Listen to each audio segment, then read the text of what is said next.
आझाद मैदानात आंदोलनासाठी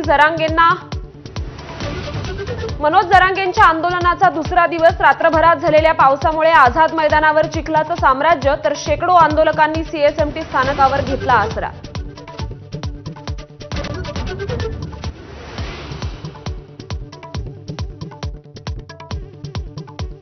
आता फायनल लढाई 2 दिवसात निर्णय झाला नाही तर पाणीही सोडणार जरांगेंचा एल्गार। एकतर गोळ्या घालून मरू नाही तर उपोषण करून मरेन असा इशारा। आरक्षण द्यायला विलंब केल्यास मराठे मुंबईत येतच राहणार, आंदोलनाचे अजून 7 ते 8 टप्पे जरांगेंनी केलं स्पष्ट। केंद्रीय गृहमंत्री अमित शहा आणि विनोद तावडे यांच्यात चर्चा, मुंबईत सुरू असलेल्या मराठा आंदोलनाबाबत शहांनी तावडेंकडून घेतली माहिती।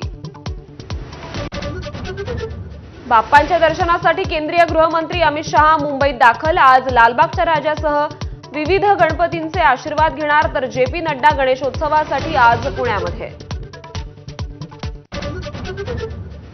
मनसे अध्यक्ष राज ठाकरे आज ठाण्यात पदाधिकारी मेळाव्याला राहणार उपस्थित, आगामी महापालिका निवडणुकीसाठी राज ठाकरे पदाधिकाऱ्यांना कानमंत्र देणार। सरपंच संतोष देशमुख हत्येप्रकरणी आज बीडच्या जिल्हा व विशेष सत्र न्यायालयात सुनावणी, वाल्मिक कराडच्या जामीन अर्जावर आज न्यायालय निकाल देण्याची शक्यता।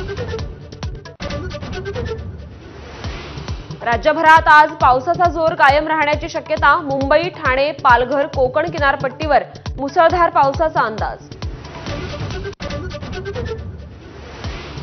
पंतप्रधान नरेंद्र मोदींची टोकियोत जपानचे पंतप्रधान शिगेरू इशिबा यांच्याशी चर्चा, येत्या 10 वर्षात जपानचं भारतात 10 ट्रिलियन येन गुंतवणुकीचं लक्ष्य।